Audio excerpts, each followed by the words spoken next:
मित्रों, इस बार अक्टूबर का महीना बहुत खास है। आइए देखते हैं कैसे। क्योंकि इस बार अक्टूबर के महीने में त्योहारों की बौछार हुई है। ऐसा तो कभी भी नहीं हुआ था। अभी हम दशहरा और महानवमी मना चुके हैं और अब देखिए इसी महीने में करवा चौथ है, शरद पूर्णिमा है, धनतेरस है, दिवाली है, गोवर्धन पूजा है, भाई दूज है और यहाँ तक कि छठ पूजा भी इसी महीने में है। अहोई अष्टमी भी अक्टूबर के महीने में ही है। तो आइए जानते हैं इनकी तिथियां क्या हैं और यह क्यों मनाए जाते हैं। मित्रों, इस पर करवा चौथ 10 अक्टूबर को है। करवा चौथ का व्रत महिलाएं अपने पति की लंबी उम्र, सुख और समृद्धि के लिए करती हैं। अविवाहित युवतियां भी इस व्रत को करती हैं। उनका उद्देश्य सुयोग्य वर की प्राप्ति होती है। यह व्रत समर्पण और पति पत्नी के अटूट प्रेम का प्रतीक है, जिसमें महिलाएं सूर्योदय से चंद्रमा के दर्शन तक अन्न जल का त्याग करती हैं और चंद्रदेव की पूजा के बाद ही अन्न जल को ग्रहण करती हैं। करवा चौथ का मुख्य उद्देश्य पति के दीर्घायु और स्वस्थ जीवन की प्रार्थना करना है और यह महिलाओं के अखंड सौभाग्य का प्रतीक है। यह पति पत्नी के बीच प्रेम, निष्ठा और आपसी त्याग को दर्शाता है। इस दिन महिलाएं भगवान शिव, पार्वती, गणेश और कार्तिकेय की पूजा करती हैं, क्योंकि मां पार्वती को अखंड सौभाग्यवती होने का वरदान प्राप्त है। कुछ पौराणिक कथाएं भी हैं। कहते हैं कि एक करवा नाम की पतिव्रता महिला ने अपने पति के प्राणों की रक्षा के लिए मगरमच्छ से युद्ध किया और अपने तपोबल से यमराज से उसे चिरायु होने का वरदान दिलवाया। यह पौराणिक कथा करवा चौथ के दिन भी पढ़ी जाती है। और एक द्रौपदी की कथा भी मिलती है। महाभारत काल में अर्जुन की तपस्या के दौरान आई समस्याओं के समाधान के लिए भगवान कृष्ण ने द्रौपदी को करवा चौथ का निर्जला व्रत रखने की सलाह दी थी, जिसके बाद पांडवों को विजय मिली। इसमें सुहागिनें सूर्योदय से चंद्रमा के दर्शन तक निराहार व्रत रखती हैं। शाम को चंद्रमा के दर्शन के बाद उन्हें जल चढ़ाकर अपना व्रत खोलती हैं, जिसके कारण चंद्रमा की शीतलता और प्रेम का आशीर्वाद पति को मिले।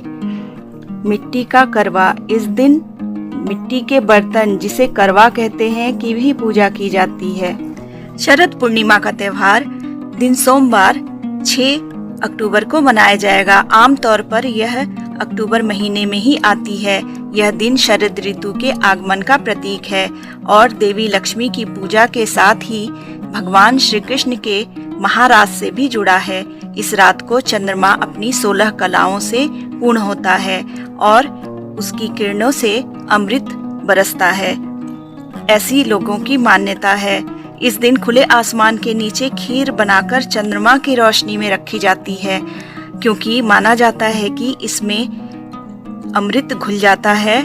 इस खीर का सेवन करने से स्वास्थ्य लाभ होता है और रोग दूर होते हैं। कहते हैं कि शरद पूर्णिमा की रात भगवान श्री कृष्ण ने गोपियों के संग महारास रचाया था, इसलिए इसे रास पूर्णिमा कहते हैं। और शरद पूर्णिमा की रात माता लक्ष्मी पृथ्वी पर विचरण करती हैं। इस बार अहोई अष्टमी का व्रत 13 अक्टूबर को है।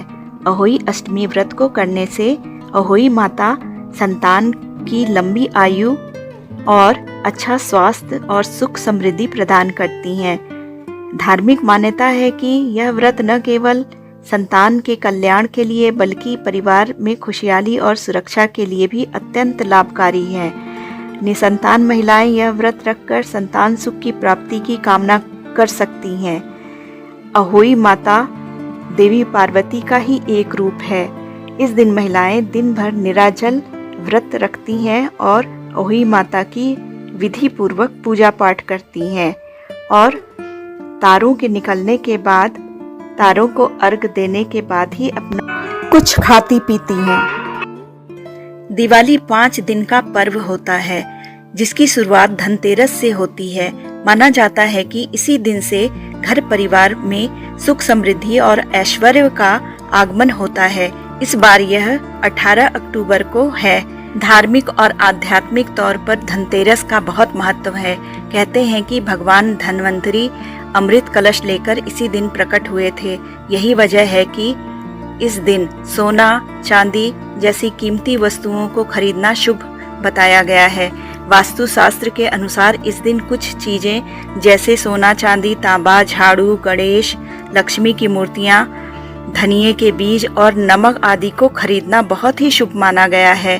कहते हैं कि धनतेरस के मौके पर इन सभी चीजों की खरीदारी करनी चाहिए। इसके बाद दिवाली के दिन इनकी पूजा करने से दरिद्रता दूर होती है। इसके साथ ही माँ लक्ष्मी के आशीर्वाद से घर में सुख शांति आती है और सकारात्मक ऊर्जा का विकास होता है। दिवाली एक महत्वपूर्ण धार्मिक और सांस्कृतिक त्योहार है। यह भगवान राम की रावण पर विजय के बाद अयोध्या लौटने की खुशी में मनाई जाती है। इसके साथ ही लोग धन समृद्धि की देवी माँ लक्ष्मी की पूजा करते हैं, घरों को रोशन करते हैं, मिठाइयों और उपहारों का आदान प्रदान करते हैं और परिवार व दोस्तों के साथ मिलकर उत्सव को मनाते हैं। इस बार दिवाली 20 अक्टूबर को है। उसके बाद गोवर्धन पूजा आएगी जो कि 22 अक्टूबर को है। गोवर्धन पूजा दिवाली के अगले दिन मनाई जाती है। यह भगवान श्री कृष्ण के इंद्रदेव के क्रोध से ब्रजवासियों की रक्षा करने की घटना से जुड़ी है। इस दिन अनाज से भगवान श्री कृष्ण और गोवर्धन पर्वत की आकृति बनाई जाती है और उसकी पूजा की जाती है। उसके बाद भैया दूज भी मनाई जाती है। यह दिवाली पर्व का अंतिम दिन होता है। यह भाई बहन के प्रेम को दर्शाता है। इस दिन बहनें अपने भाई को तिलक लगाती हैं, उसकी लंबी उम्र की कामना करती हैं और भाई अपनी बहन को उपहार देते हैं।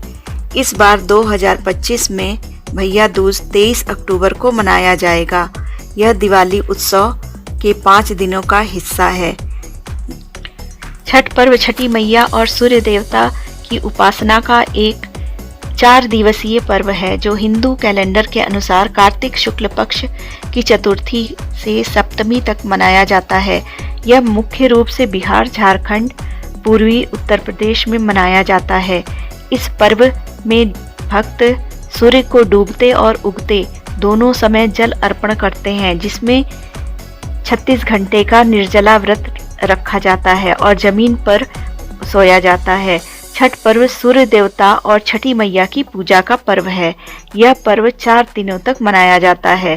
पर्व के पहले दिन पवित्र नदी या जलाशय में स्नान करके शारीरिक और आत्मिक शुद्धि की जाती है। इसे नहाए खाए कहा जाता है। दूसरे दिन भक्त दिन भर का उपवास रखते हैं और शाम को धरती माता और छठी मैया की पूजा करके खीर और फल अर्पित करते हैं। तीसरे दिन शाम को डूबते सूर्य को अर्घ दिया जाता है, जिसके बाद कोसी मनाई जाती है। चौथे दिन सूर्योदय से पहले नदियों के किनारे जाकर उगते सूर्य को अर्घ दिया जाता है और व्रत समाप्त किया जाता है।